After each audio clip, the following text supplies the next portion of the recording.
Hello guys! Welcome back to my YouTube channel. In today's vlog, ang isi-share ko po sa inyo ay ano-ano ba yung common or kadalasang tinatanong ng immigration officials or officer sa immigration during your interview. Maraming Filipino po ang gustong pumunta ng ibang bansa. Pero kapag naririnig na po nila ang salitang immigration, nauunahan na po sila ng takot. Baka daw po ma-offload, sayang naman po ang pera, yung ginastos po nila at ang kanilang effort po. Sa Pilipinas, wala pa pong batas na nagsasabi na nire-refund po ng immigration ang anumang ginastos ng pasaherong na-offload. May tatlong aspeto po ang immigration na tinitingnan para payagan tayong makalabas ng bansa. Ang una dyan ay ang inyong documents. Pangalawa ay ang inyong body language. Paano ba kayo makipag-usap sa ating mga immigration officials or officer? At ang pangatlo ay ang interview po. Dito tinitingnan ng immigration how honest you are.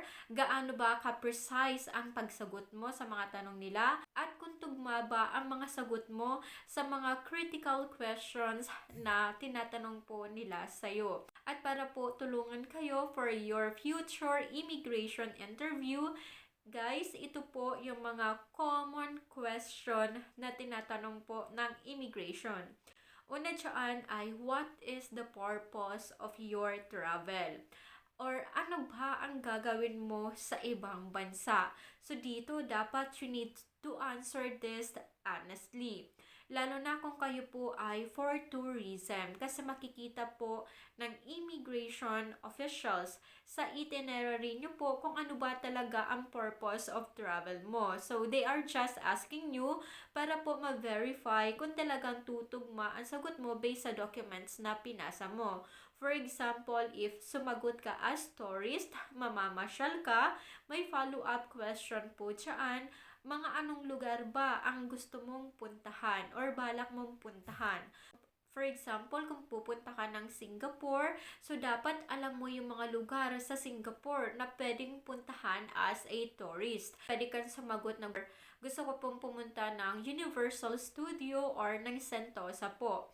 Nangyayari kasi guys, may mga na-offload po kasi kapag tinanong na ng immigration, sige, kung ikaw ay for tourist, anong mga lugar ang pupuntahan mo? Wala silang maisagot.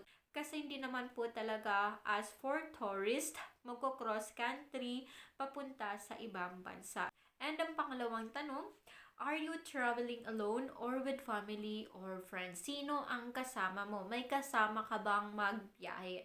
If yes po, family member or friends, ituro nyo po sila. Yes po, may kasama po ako and those are my family and or those are my friends. Kasi, ang maganda dito guys, kapag kasama natin ang ating family or friends magbiyahe, mababa ang chance natin ma-offload. Kasi iniisip ng immigration, kasama mo pa rin balik ng Pilipinas. Isa po sa tip ko, kapag kayo po ay nasa immigration counter na, sama-sama po kayo guys. I mean po, sa line, sama-sama kayo. Huwag kayong maghihiwa-hiwalay. For example, if you are a solo traveler, mostly ito po ay sign ng red flag. Follow-up question dito lagi ng immigration is, bakit ka mag-isa? Nasaan ang family mo or friends? So dito, pwede nyo pong isagot para ma-prioritize mo, puntahan yung mga lugar na nasa bucket list mo or gusto mo lang i-maximize yung privacy mo as a traveler or kaya naman your family member are not available to travel with you. Kaya ikaw lang ang mag-isang lalabas ng bansa at mag-travel. And another follow-up question para sa mga solo traveler, may imi-meet ka ba sa ibang bansa?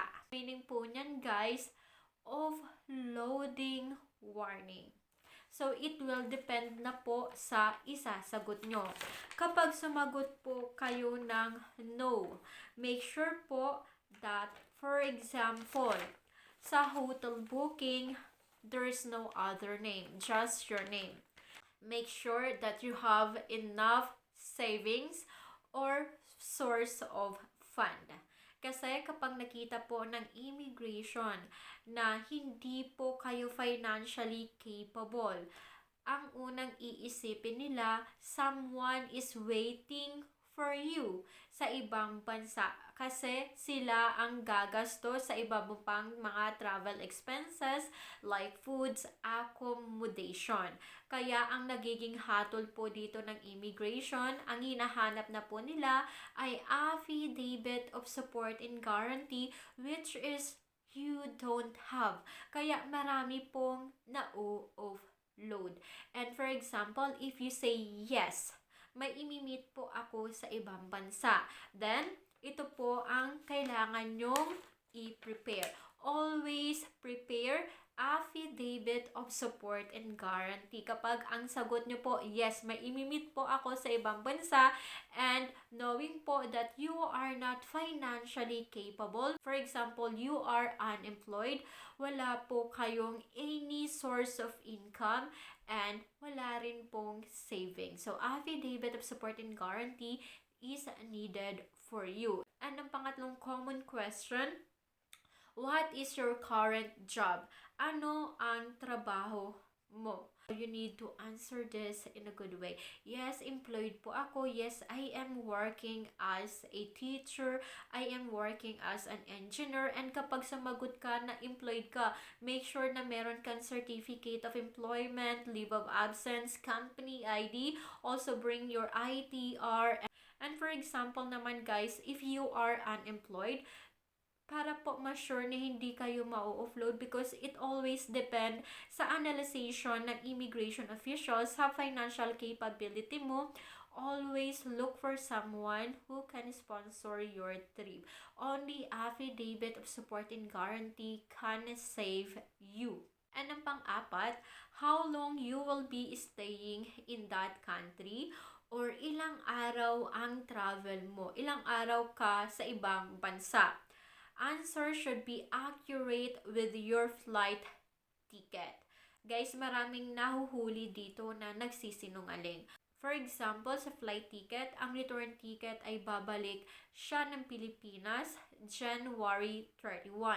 Pero ang nasabi sa immigration, February 2. Kasi minsan nagbabago-bago ang isip natin bago tayo makapag-finalize ng ating travel itinerary. Ang daming nagbabago. Minsan nai-stuck tayo sa ating old plan, minsan nai-stuck tayo sa ating old schedule. So, hindi natin naiisip na, ay, nagbago pala, nag-change pala yung aking travel date, and namali ka ng sabi sa immigration. So, pwede ka po ditong ma-second inspection, and possible po na ikaka-offload mo po ito. Guys, maraming Filipino kasi ang pasaway talaga. Kasi ang immigration officer, sa dinami-dami ng pasahero na dumadaan sa kanila, thousands of passenger every day, alam na nila kung sino ang nagbabalak ng hindi maganda once na nasa ibang bansa na. Yung iba nag-cross country na, woo, bye-bye. Yung iba talagang bumabalik naman sa Pilipinas, pero guys, damay-damay na kasi to guys. Kapag ikaw ay nagkamali sa pagbibigay ng flight date mo pabalik ng Pilipinas, isang sign na yan na hindi po genuine ang purpose of travel mo sa ibang bansa. Kasi bakit ka magkakamali? Ayan, siguro hindi naman ikaw talaga babalik ng Pilipinas, magkukos country ka, or maghahanap ka na doon ng trabaho. So, hindi mo alam talaga ang exact date ng balik mo sa Pilipinas. And the next common question, is this your first time to travel abroad? So, yes or no lang ang sagot dito guys. Kapag walang follow-up question sa immigration, just make it yes or no. But it always depend. Kung ang question po ng immigration is this your first time to travel abroad? Meaning po, general, lumabas ka ng bansa before as OFW, as a visitor, immigrant, basta lumabas ka na ng Pilipinas, consider na po yan as your travel history, so hindi mo na po first time. Pero kapag ang tanong ng immigration is this your first time to travel in Thailand, to travel in Germany? So, meron specific na bansa na sinabi ang immigration officials. Then, kung talagang first time mo pumunta sa bansa na to, say yes. But by the way guys, pagdating po sa ating travel history, hindi tayo guys pwedeng magsinungaling kasi nasa monitor na po yan, nasa record na po yan ng immigration. They are just validating the information. Kasi may mga nagtatago ng kanilang mga travel history. For example, yung mga deported Filipino from different countries, akala nila guys hindi po recorded ng immigration ng ganong activity. Sinasabi nila, yes, first time ko po. Pero nasa record na po yan ng immigration. Next common question, have you booked any attraction? So, meron ka bang binook na mga tour, ganyan, or any attraction sa bansa na pupuntahan mo? And take note guys, immigration officials in the Philippines always mention about this. Klook. Have you booked any attractions in Klook? Guys, itong Klook guys, this is a website or an app kung saan pwede kayong pumili ng mga tour ticket. For example, i-type nyo lang ang bansang Singapore, may lalabas na dyan ng mga tour packages like that. Kasi kung for tourism ka, dapat meron ka mga ganto para mapatunayan mo talaga na mamamasyal ka. And sa mga hindi po nakakaalam ng Klook, guys, syempre kapag tinanong ka ng immigration, sasabihin mo, Klook, ano yun? Hindi ko po yan, sir, alam. And si immigration officials, mamamasyal ka sa ibang bansa, hindi mo alam kung saan ka bibili ng mga tour ticket. Magdadalawang isip sa'yo si immigration officials. So, ini-inform ko kayo guys kung ano ang Klook kasi yan lagi ang name-mention ng immigration rather than booking.com. The next common question, what is your relationship with your sponsor? Marami din pong na-offload dito. Kasi ang immigration guys, meron silang sinusunod kung sino lang ang pwedeng maging sponsor. So, ang talagang sinusunod nila guys is yung tinatawag na first to fourth degree of consanguinity or affinity. Yung consanguinity guys is from blood. So, kung magkakapamilya kayo hanggang 4th degree po. Kung kayo naman ay kasal, affinity po yun. So, naging kapamilya mo siya because of marriage. May exemption po dito.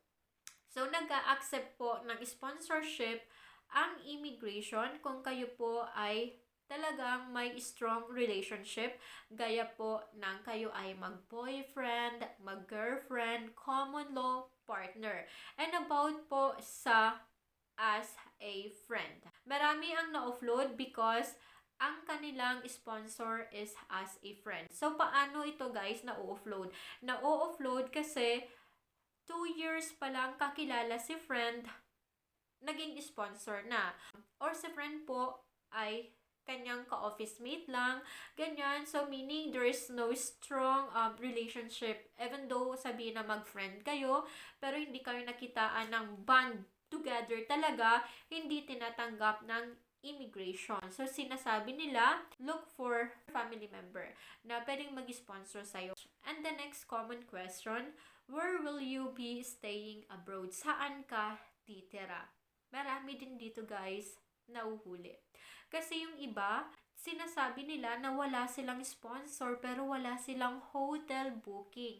So, saan ka ba talaga titira? Kasi wala kang hotel booking, wala ka din sponsor. So, red flag na po yung gantong situation. And if ever naman po na talagang meron kayong hotel booking, please double check your hotel booking. For example, if you book your hotel in any website in Google, minsan guys, may nag-a-appear dyan na name na hindi mo kilala. Bakit may mga included dyan na name na hindi mo kilala? Kasi yung website kung saan ka nag-book ng hotel is an affiliate. Kung saan po, kung sa website kanya nag-book, meron po siyang commission sa bayad mo. So, may nagtanong na sa akin ito guys, na offload talaga siya kasi yung kanyang ticket, hindi lang sa kanya naka-name, meron ibang name. So, sabi niya, hindi niya alam kung bakit may name doon. And ako, alam ko na guys. Sa website kung saan siya nag-book is an affiliate website. And the next common question, do you have any savings or funds kung saan hinahanap po ng immigration yung mga bank certificate nyo po, statement of account, online banking, kasi chine-check po nila kung talagang meron kang funds para magamit mo sa ibang bansa. Lalo na yung mga nagdi-declared as self-funded for tourism without sponsor. Mandatory po sa inyo ang inyong financial capability at madidemonstrate nyo po yan by showing bank certificate or statement, online banking, payslip, income tax return. Yan po. I hope makatulong po itong vlog na to sa inyo guys. And yung mga nabanggit ko po na common interview question sa immigration, based po yan sa mga nag-share sa akin ng kanilang mga immigration experience. That is for today's vlog. Guys, thank you so much. If you still have any inquiries, type your comment below or your questions below. Sasagutin ko po yan. And if you are not yet subscribed, subscribe po kayo sa aking YouTube channel. If you are looking for any assistance for your visa application, kindly email me in this email address or follow my Facebook page. Thank you guys and keep watching my YouTube channel.